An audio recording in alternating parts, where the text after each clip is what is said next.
Hey everyone, welcome to The Zest, the official podcast of Orange Coast Magazine. I'm Chelsea Ranieri, and today we're joined by a creative entrepreneur who's built standout brands across fashion, wellness, and lifestyle. After starting her career in entertainment, she launched Gara Danielle Jewelry, a line that quickly landed in major retailers and on A-list celebrities such as Reese Witherspoon, Beyonce, and Gwyneth Paltrow. She later co-founded The Now with her husband and launched the design-forward wellness brand that reimagined the massage experience, growing from a single location into a rapidly expanding national franchise. She was also featured in Inc.'s 2026 Female Founders list for the second consecutive year. Please welcome the co-founder and chief creative officer of The Now Massage, Gara Post.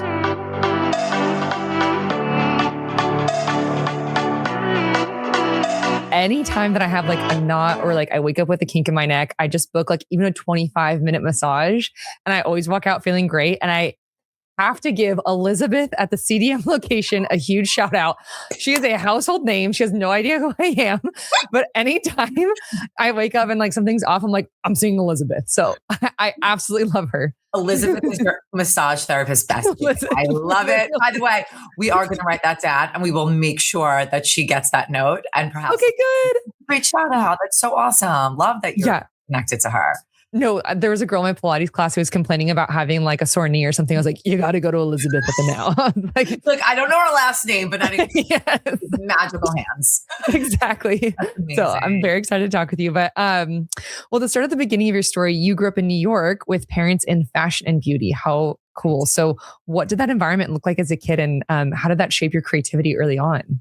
So I am from New York. Shout out to all our New Yorkers. Yes. I've been in LA for like over half my life. So I feel like I'm kind of an LA girl now, but you know, always New York at heart. So my dad actually was in the garment industry for a very long time. He was the president of Calvin Klein, which I know it's really exciting because, you know, everything that's going on, people are just loving to hear about that. So he was the president of Calvin Klein. And then my stepmom, she was a stylist also. Worked at Calvin Klein too. So I was really submerged in this fashion culture. And my mom equally was actually in the beauty space. Before it was the beauty space, she was doing waxing and facials and all of that. So before wellness was even a word. So I really was in between fashion and wellness, but didn't even realize it. Do you know what I mean? Wow. And you sort of take it for granted when you're younger. Wouldn't you agree with that? 100%. You just don't realize how inspiring your background can be. And then all of a sudden, I'm going to be 50 actually in October. You sort of start to reflect on your life and you're like, wow, my early, like young childhood days really did have such an impact on what's going on in my life now. So it definitely helped me forge all this creativity. I was brought to Barney's. I was constantly in different showrooms.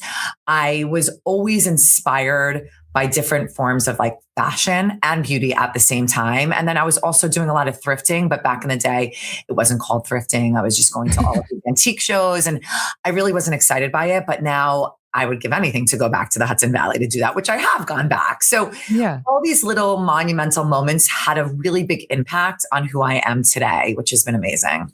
So cool. And I have to ask, you know, what's coming. Did your dad work with Carolyn Bessette and your stepmom? So yes, they actually did. I didn't even want to bring up the name because I didn't know where it was going to go. But yes, they did work with CBK and they were aware of everything. And it's funny to hear the stories. Now, my dad recently passed about a year ago, but my stepmom and I are really close. And she actually provided so many photographs back in the day when she would go on sourcing trips. I know you can hit up my TikTok and you can see because I did a lot of content on it. And it's overwhelmingly inspiring for me because they were so cool and hip. Yeah. It was amazing. I know. It became a really hot topic recently for sure. Does your stepmom have any archival pieces from that time? No, I'm so bummed about it. They moved so many times and I asked her. She had a couple and she had sent me a few things, but overall she had gotten rid of it because they'd moved from New York to, it's like, I don't want to do anything because like kids, I'm like, don't do it. I'm keeping it for you. You know, like even if you have a storage unit, I don't know if you have children, but my kids, I have a 12-year-old and a 16-year-old. You look pretty young, so maybe not yet. But, thank you. But I'm telling you a good tip, you guys, and for you too, keep your clothing, archive it all. It is so important. Or just like, maybe you can give it away to a nice person, a nice home, but any pieces that you value right now, they will come back in style. So I was bummed that my stepmom didn't. But here we are. That's okay. We're building it now. Totally. And that's really good advice. Okay, so you went on to study marketing at Arizona State. What did you think that your career was going to kind of look like back then?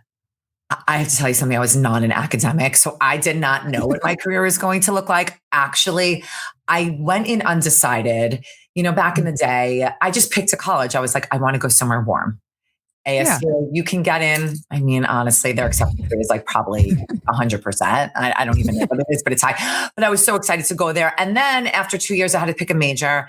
I was like, okay, my actual Jason, who's my husband now, who's my boyfriend in college for a little bit of time. So he was like, just pick marketing. You could do anything. I really did not know what my career was going to look like at all. So guys, if you're listening, don't worry about it. Don't obsess over it. If you don't have a focused interest at this time, like I did, but look where we are now. You know what I mean? So it has come into play a lot. Again, it's about reflection for me because at the time I wasn't really aware of how it would play out, even in my first job after college, but it's playing out for sure. 100%. I know I've just recently went to like a mentoring event at another college and someone had asked like how my major came into play for my career. And I was like, actually, when I got hired, I asked my boss, like, did you see that I was magna cum laude? And she's like, I didn't even look by the way, you went to college. So where did you go to college, by the way? Chapman. And she was like, didn't even look at that part. So I was like, it doesn't really come into play. I would never either, just so you know. I don't even look at those GPAs because I think maybe because I wasn't a student, even though I did have a nice GPA, I wasn't a student. So that doesn't really matter to me. I think it's really about their experience and their extracurriculars and what they're doing that really tells the story of a person. But for someone like you, you're like, hello, I worked really hard. Look. Yeah. I know, I'm like, dang it. But it is very true. Like I think that what matters more is like, taking advantage of all the things that schools have to offer, like great programs and things 100%. Like that. So yeah, totally. Absolutely. Well, you did actually have a really cool internship at Paramount Pictures while you were in college. So can you talk a bit about that experience? I did. So my first internship was the summer going into my sophomore year. And I worked for the executive vice president of PR. I think it was PR and marketing, I have to say. I even remember her name, Cheryl Boone Isaacs. I mean, I was thinking about her the other day too. I was like, should I look her up on LinkedIn? Because this was my first experience in a professional space. Prior to this, I had other jobs, but it really wasn't like this. You're talking about this professional environment, corporate environment. And I sat with what they called back in the time, her secretary, which would be assistant now. Her name was Tina, and she was so lovely. And Cheryl was amazing. And I have to say, the internship was valuable in the sense of I got to experience a lot of things that I would never have experienced. And I got to be in a room with heavy hitters, which really was a valuable lesson to me. And, you're talking about, this is 1990, 96. The entertainment industry looked very different. You didn't have a cancel culture. There was no work-life balance. People were yelling, people were screaming, people were doing whatever they really wanted to do, So that in itself was really great experience too. And then I got to go to junkets. I got to go to see different types of press that was happening, premieres, whatever that looked like. And so it was really fun just to be submerged in that culture. And that's kind of what I thought I wanted to do. When you talk about your degree and how it plays a role, I'm like, okay, well, I have this marketing degree. I didn't at the time, but it kind of parlayed into so many things after the fact too. So there is a nice story that happens, Right. Yeah. And then you went on to work at Universal Television after you graduated. So why did you go with that position? Well, I needed a job and I thought I wanted to work in entertainment because that was my experience. And by the way, back in the day, I graduated in 98. You come out to LA, and why do you come out to LA to work in entertainment? That was back in the day. That predates social media. Anything like, creators, there was nothing like that existed. So if you came to LA, it was because you wanted to work in the entertainment industry. So that's what I thought. I came out and I just started submitting my resume. UTA had this like UTA job posting every couple of days. They would send an email and you would just submit. It was wild. I'm like, I think I did email. You might have mailed too. Oh God, guys.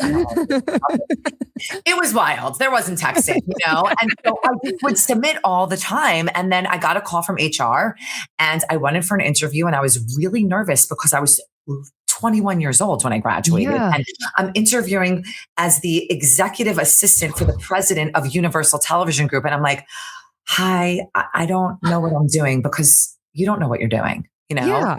You sort of act as if, but it's intimidating. And it was intimidating, but I was hired, and my gosh, I still think about that time often because it was a really good experience in my life working for a really kind-hearted, Oh, good. authentic man who, like we just talked about a little bit, it didn't really exist, but I sort of learned from the best how to lead with compassion, empathy, and those are really, really important experiences. And for me, that's really what I took from that, even though I was working in reality TV and it was Jerry Springer, it was Sally Jesse, it was a million things. I know. You probably don't even remember who they are. No, Jerry Springer. I remember coming home from school and watching that. That's so Totally cool. right. Totally. So I was working on reality TV before it really is reality TV. And it was a great opportunity for me. And I was there 7 a.m. to maybe 9 p.m. Again, no work-life balance. Wow. Oh my God. And rolling calls and doing all the things that you would expect of a great EA, which is why I love hiring EAs, because I think that they really know what's going on, guys. Totally. Oh my gosh. 7 to 9 is wild. And then you went on to launch your own jewelry line. I mean, what a intense work, like an amazing work ethic, Gara Danielle Jewelry. So what pushed you to take that first leap into being your own boss? So I was sitting at the desk rolling calls, and I was back. Of course, my experience with fashion still lived within me. So I always would love shopping and dressing up and what have you. And I would go to Barney's. I would go to all the stores, rip Barney's, because that was just like, clearly there was a lot of inspiration that was pulled from Barney's for me. But I would go and I would look at jewelry and I was like, I think I can make this. And I'd go to Fred Segal and all of the stores. And then I would just go downtown, go to different bead stores, and I would just purchase stuff and sit at my desk. And when I wasn't rolling calls or doing all the things that I needed to do as an executive assistant, I would just start beading, and I would look at pictures and just teach myself how to do this. Wow. I know. And then he was my boyfriend, Jason. Now he's my husband, but back in the day, he was always entrepreneurial, always pushing me out of my comfort zone, still to this day, by the way. And he was like, what are you doing? You can do this as a career. And I was 23. I was young. And by the way, now you can have businesses at 8 years old, at 10 years old. People are TikTok shop. Everyone is doing all things. But then at 23, you were young. I walked into Fred Segal. And do you remember Fred Segal? Yes. Oh, Chelsea. So cool. I love it. I love that you remember. It was it. And the buyer, his name was John Ashaya. I walked in and I was wearing my jewelry, and he said, I love your necklaces. Who designs them? And I said, oh my God. And he was like, I need to see the whole collection. And, I didn't have an entire collection, but you act as if. And I left and I went home and I just started beading and making. And then maybe a week later, I went back and showed him the whole collection, and he bought everything. And he introduced me to all these buyers and different showrooms. And it just kind of, my collection just took off from there, which was really exciting. 23. Okay. When I was reading about this, I didn't realize how young you were when this was happening. That's incredible. I know. I've had 75 lives. Literally. And the fact that you walk into a store, that's like a dream come true. I have to share this with you. I think it's the easiest and best way to market yourself. And that's why I love in-person connection. I think that the internet takes the connection out of it. Obviously, it increases the accessibility, of everything, because you can get it like this. But that connection, when you walk into a store and you have those conversations, can lead to so much more. And I love that. It really opens up my career. And I really encourage anyone who's trying so hard. Everyone has all the options and all the things. You can DM, you have more access, but still that touch point of walking in and really connecting with someone face to face, that was really exceptional and very monumental in my career. Totally. And then you had, I mentioned this in the intro, but Beyonce, Reese Witherspoon, like Gwyneth Paltrow, all these celebrities wearing your jewelry. What did that feel like? I even did Pink's jewelry for her wedding. Oh my God. For her wedding? That was really exciting. I can tell you the first time I had a friend who was a big agent. She's still a big agent. Shout out to Jody. And she really believed in me, and I would gift her jewelry and she would get it on all of her clients. And I remember going to the newsstands on Kings Road and seeing on the cover of Us Weekly, it was Julia Stiles, who I don't know where she is these days, but back then she was huge. She was like, it was like the first person, and she was wearing one of my cameo necklaces. And I definitely cried. And Jason and I got like I don't know, 50 copies of it. We still have them here, just those are the things that really make kind of the impressions on you. The time that you get to actually walk to a newsstand and just a piece of what you created on the cover. And then it just sort of snowballed. And I was working with all these stylists and they were putting them on all these different artists. And it was amazing, whether it was actors, actresses, or different, musicians. And then Pink reached out and she came to my studio, my office on Melrose, and she came and we designed cameos for her wedding. And that was a really exciting moment as well. Definitely. It was overwhelming. I wish we had social media. We could have talked about it a lot more, but you got to take it for what it is. It was an exciting moment that wasn't shared so much, but it was really special. It was really special and unique.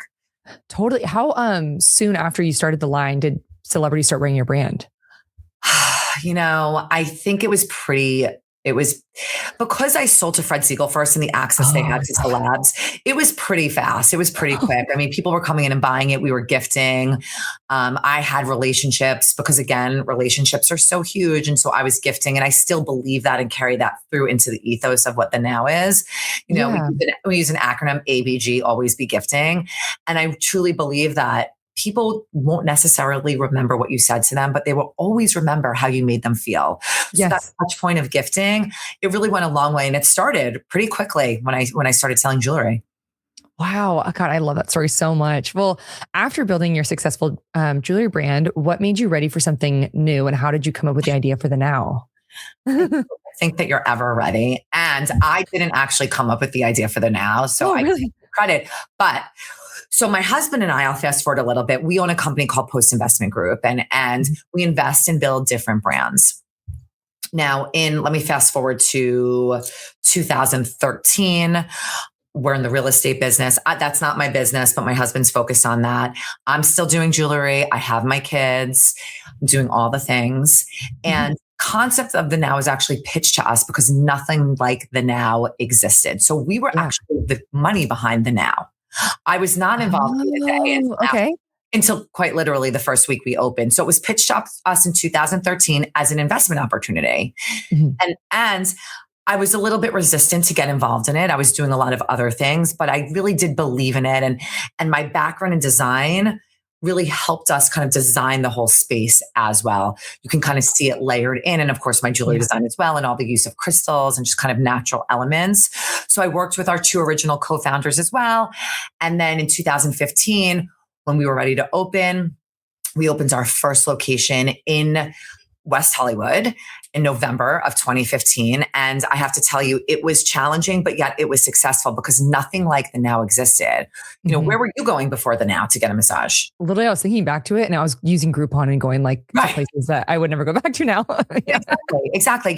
If you think about the other concepts out there, whatever that looks like to anyone, a neighborhood massage spot that's not really aspirational or inspirational, or if you're going to a hotel when you're traveling, so the idea was really birthed out of the necessity for this affordable, luxurious massage experience without the cost or time commitment of that traditional day spa.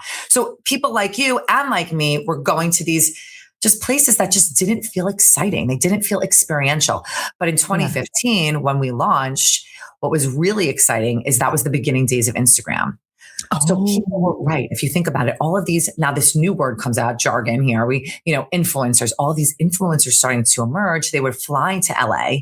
They were coming to the now because not only did they want an exceptional massage experience, but they were also looking for content to share on their feed. So that was really exciting because we really built the brands organically. We did not have experience in massage.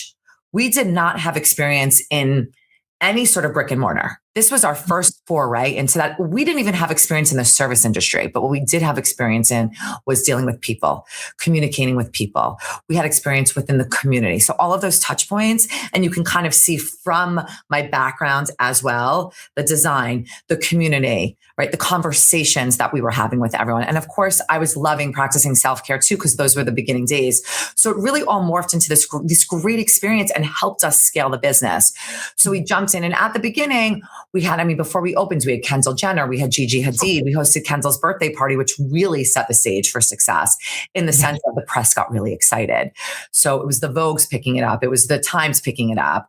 And so they started sharing everything. And then people really authentically just would hear, organically would just hear, and they'd want to book and come in. So that was really an exciting time for us. And then we went to scale from 1 to 4 locations in about 18 months and sat back to look at proof of concept. The concept was working, just like you said. Yeah. You were going on Groupon. You really didn't have a dedicated space to relax and recharge. I think the timing was so right for us, a little bit of luck, a lot of timing, and then of course the right people too. It really helped set us up for success and for the next stage of growth. God, I love that. And when I first went to the CDM location, it was to feature the Now for the magazine. And they gave me a great tour, and they talked about there's like crystals laid into the foundation. There's like crystals in this mirror. So you mentioned that your design background really helped with that. So can you talk a bit about the design of the place and like all the little details about it? Sure. So so much about the Now is bringing the outside in. Mm-hmm. That's what people really love about it. And I think that we're really innovative in our design choices. Now, for me personally, I've always worked with crystals, and it was really important when I jumped into the business because I came in with our 2 co-founders that we soon after bought out. But I didn't have that experience. And I wanted to bring something to the table that was important to me, to the foundation of who I was, to layer into the foundation of the Now. So we started working with crystal healers. Now, crystals were always important to me in terms of layering them into jewelry. Oh. And not only, right. So I've been working with them forever, but not only do they look gorgeous, they're meaningful too.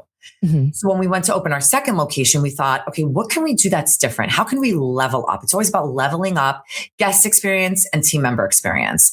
And I started working with this crystal healer. I really never had worked with crystal healers before. And this is 2016, still a little bit early on. I mean, people's association with crystals were not like they are today. It was a little bit more woo-woo, a little bit more esoteric. It just wasn't as accessible.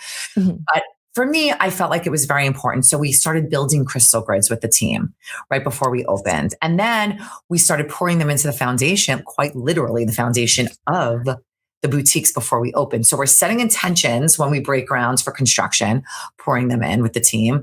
And then right before we open, we're building this beautiful crystal grid. We're setting intentions with the team to be mindful of the intentions always, so we can carry that through every single day that we are there, both personally and professionally. Okay, so this is woo-woo of me, but I know like Palm Springs is like built on a bedrock of crystal or something. And there's just a energy, like every time you're there, you just feel calm. And I feel that at the Now. So I think the crystals work. I actually love to hear that, because we are such big believers in energy transference. And that's so much about what we do with our healing touch with our hands. Now, energy can be transferred through many ways. When you go into a space that quite literally has crystals in the foundation, on the wall, all around, even during your massage, if you get the crystal hot stone, it really does play such a factor in the overall experience. So I'm glad that you do feel calm. That really is the goal, for everyone to feel calm. Totally. And next door to the Now in Corona Del Mar is Sugarfish. I know. We know them. We love them. We love it. Talk about a great date, right?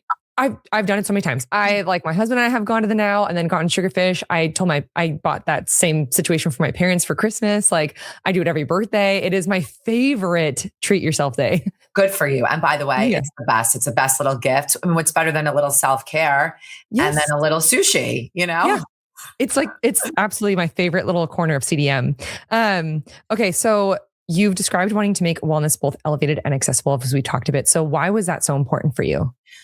I think that no one was able to tap into the market in that way. And I think that millennials and Gen X were really looking for people to elevate that experience. People are looking for experiential concepts. They have disposable income, okay, but they're also on a budget also, and they want to find a space to be able to disconnect, to reconnect. There wasn't anything that existed in that affordable luxury space. Like I said in the beginning, where were you going? Vacation or a local mom and pop. For us, we wanted to create a community. We wanted to create an experience that just felt, like you said, calming, soothing, rejuvenated, all the things relaxation. And that was important because that's something that we were yearning for, especially me as a young mother. Mm-hmm. That balance is so important. How do you take time for yourself and within a budget, right? That was important because when you go into the now and you take time for self-care and for yourself, ultimately what ends up happening, if you're taking time to be the best version of yourself, what ends up happening, you're the best version of yourself to everyone else. You're the best mom, the best wife, the best franchise owner, the best manager, the best friend, the best team member, employee, whatever that looks like. You can't do that without taking time for yourself. So for us, that was really important to find a space to really help guests find their why, find their how. Yeah. And I love that the add-ons too are like $15, $20. So you like, I don't know, but when I go to like a really nice like hotel massage, usually the add-ons are like at least like 50 or more. So it's really nice to be able to treat yourself to something a little extra and make it a little more personal without it being like a lot of money.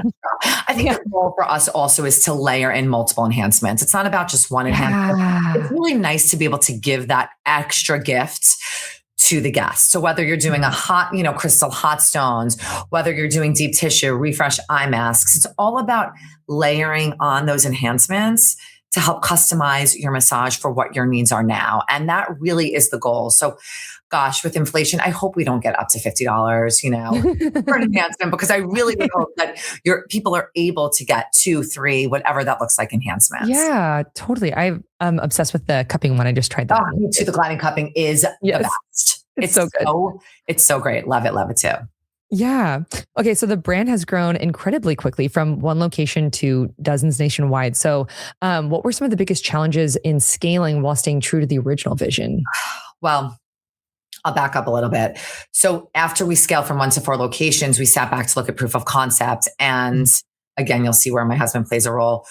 The concept was working. We started developing products because I'm a consumer and I love products. I did not have experience in product development. Okay. Oh, okay. We also realized we need to scale this business because people are coming. People need this. They need this now. Started to look at the franchise space, and I took 20 steps back and said, how are we going to franchise a brand that has so much brand integrity? You quite literally birth a brand with brand integrity, and then you have to go sell it and hand it off to other people and say, here you go execute our vision as seamlessly as we can. There's so much risk in that, but where there's risk, there's also reward. And we looked at and we weighed out, the challenges of corporate scaling versus franchise scaling. But what we realized is it was really important for us to go the franchise model because we had to be strategic and we had to find strategic partners to help us do this. It just made sense because we wanted to tap into the community. It's different for us to go hire people to open locations. We can go hire people to open locations in New York on the other side of the coast. We're not there though, right? And they just work for us, they're employees. But if we're actually connecting with franchise owners that have a vested interest, it is their own capital they are investing. They understand their community. They are invested in team building. They are invested in culture. They are really invested in their community and they are invested in self-care. They really understand what drives success even better than we can do that in their community. So we took the leap of faith and we decided to go the franchising route because we felt like we can find people who were just as obsessed with the brand as we have. So we started franchising in 2019. Again, we knew nothing about franchising. We met some people. We did our little bit of research and it was successful. People were so excited about this brand. It was very different in the space. We were so innovative in not only our design, but our whole approach to massage, which is what we felt. We started selling. And then of course, what happens in 2020, the pandemic happens, which we don't need to talk about that, but that's a big challenge. So I think it's important to highlight, you never know what is going to be thrown your way. When you're an entrepreneur, you always have to anticipate failure in a way that doesn't feel good, but anticipate it. Understand that there are going to be things that happen that are thrown your way that you have no control over. You have to learn to work in that space, which is really risky and scary. And no one obviously knew that there was going to be a pandemic. You're talking about a high touch massage concept in a global pandemic where people are saying you need to stay 6 feet apart. We're like, come in, get a massage, we're open. And it just was wild. So that was one of the challenges for us. But look, there's always silver linings for us too. We had to close our locations and we only had 4 in LA. That was all we had. And when we started opening locations on the East Coast in November of 2020, like the middle of the pandemic. I mean, I cried my eyes out. Not only did we really not know what we were doing, but we really didn't know what we were doing in the pandemic and worrying about PPP and protocols. And, you have to wear a face mask and you have to wear gloves or whatever that looked like. Oh. It was a really big challenge. And then also you have to sell franchises because we wouldn't have had a business. So I had to put a mask on and I had to start selling. So people who had the foresight to understand, well, this will end and the wellness space is going to be booming. Those were the ones exactly that were making the investment. So it was really like this. It was a beautiful sort of, the synergy there was really lovely because while you're so challenged about this pandemic, you're also going, okay, well, let's think about the future and let's be smart about what we're building. So we just were opening and scaling. And that was probably one of our biggest challenges and getting into the franchise space and not having the right team. Guys, anyone that's listening, you have to hire the right people, which looks like find your strengths and understand your challenges and hire the people that can do things that you can't do. It is okay to not be able to do things. It is okay to say, I don't know how to do that. That is not my skill set. And then find yourself and then hire to scale. So we had brought on our president, Jeff, who came from the franchise space, and he just brought on a plethora of different team members who were able to help us scale. But that was a challenge, a big challenge for us. We didn't have the right people in the right place. So we're trying to get these franchise locations open. And we're like, we don't know what we're doing. And we also want to make sure that our franchise owners are successful. They're investing their hard-earned money. They're scared too. Yeah, right. We were really challenged by that. So that, I have to say, that was a big challenge. And then when you talk about franchising, it's challenging too with worrying about, people hiring, worrying about people living up to brand standards, all of it. All of it. How can you ensure that the boutique that you walk into in Corona Del Mar is going to look the same as the boutique in Wynwood or the boutique, our boutiques in Dallas or our boutiques in Chicago?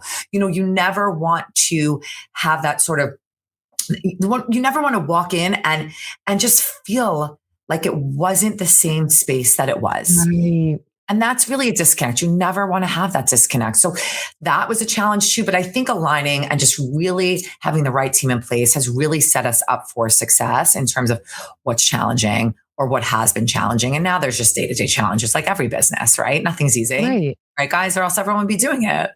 Yeah, totally. That's interesting how you were saying like you went the franchise route because people like are excited about your business, love your brand, and want to like take on that responsibility of creating the same type of energy at their spot. I never really thought of it franchising like that. I always only saw like the risk, but I like the idea of your perspective.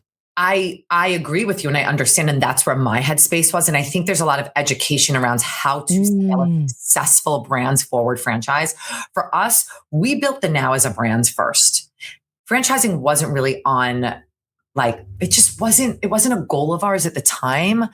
And I think that thinking back, and someone had asked me today, if thinking back, would I still franchise or would I go the corporate route? And I think I would still choose to franchise. And I know all my franchise owners are like, whoa, Gara, you have come a long way. Are you sure you mean that? Tough balance. It is. But I have to say, I'm certainly grateful for the ability to be able to scale and for the franchise owners who believe in the brands and for changing people's lives. We like to say, okay, we're not curing cancer, but I actually believe we are curing a lot. And you are. Right. I mean, like you said, you wake up with nuts. Yes. Right. Same, by the way. So I do believe that we are giving people a gift. And I have to say, I love that. And that's what really is my why and what makes us happy and day to day, it's something so great for us. Yeah. Well, is there anything in 2026 that you want to shout out for listeners to keep an eye out for? I know you guys have other businesses, including like Bowie Barker. Am I saying that right? We do. So really quick back up. Jeff, our president, comes on. He brings us the idea with our co-founder, also Michelle, of Bowie Barker, because dog grooming, guess what was happening in the pandemic? Everyone was buying dogs. Don't we love our dogs? And it was another booming space. So he had brought us this idea and we said, please come help us scale the Now and we will help you launch Bowie. So we're really excited about Bowie. We have about 8 open right now. We opened our first location next to the Now in West Hollywood about 2 years ago. And then we opened Culver City and then we started franchising. So that was actually built as a franchise model, which is really nice. And, we have this really beautiful franchise platform under Post Investment Group because we have such a strong, solid team of experienced experienced executives. So how can we change the franchise space, and how can we allow people to make investments into brands that really make them feel good and that are impactful? So yes, you guys, if you have a dog and you're in LA or Chicago, I think that's the only places that we have Bowie right now. We're opening up in Seattle. Please. Ooh. It's the cutest little spot. You can follow us too. It's exciting. My dogs love it. It's so cute and fab. So we love Bowie also. We're also excited about a ton of different partnerships at the now. We're always looking for like-minded brands in the wellness space. We did have great partnerships. We worked with Rare, we worked with Way, we worked with Summer Fridays, et cetera, et cetera. We were just at Coachella. There's a lot of exciting stuff on the horizon. I have to say, Coachella it was on our mood board, our vision board for 10 years since we launched, but we're also going to open our 100th boutique, which is a major monumental. Oh my God, congratulations. Thank you so much. So there's a lot of exciting stuff on the horizon. We're doing new tests all over. We're always doing different residencies at the now. So just kind of stay tuned. We have a face massage residency right now. If you're in Chicago or Studio City, I know you're in, I know you're County, but come up or stay tuned. You never know. We all want to look snatched and gorgeous. Yes. So things like that are really, really exciting for us. So we love all those opportunities, and I'm just grateful for, our entire team and everyone that's here that believes in the now. Amazing. Well, we are coming to the end of our time, but before I let you go, I have 3 final questions for you that we call the Thoughtful 3. So first, what is one habit or routine that has helped you become successful in your career? I think my self-care routine is the most important thing for me. I wake up at 5:15. I meditate. Religiously for 10 years, I practiced transcendental. In fact, it was the first week that we had opened up the now that Jason, my husband, was like, let's go learn transcendental meditation, which by the way, he doesn't practice, but I do. That's a non-negotiable. Moving my body, exercise. I love Pilates too. All the things, yoga.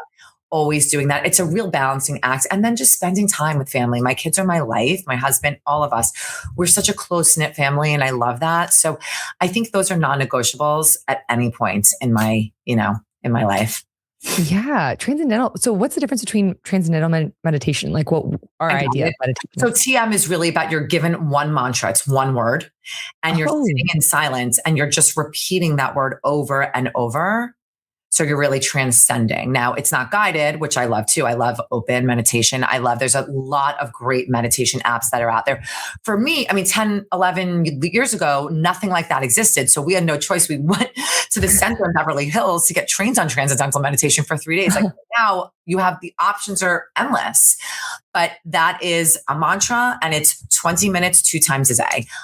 Oh, it's 1 time a day religiously. If I can get in 2 times a day at night, on the weekends, whatever that looks like, I definitely do.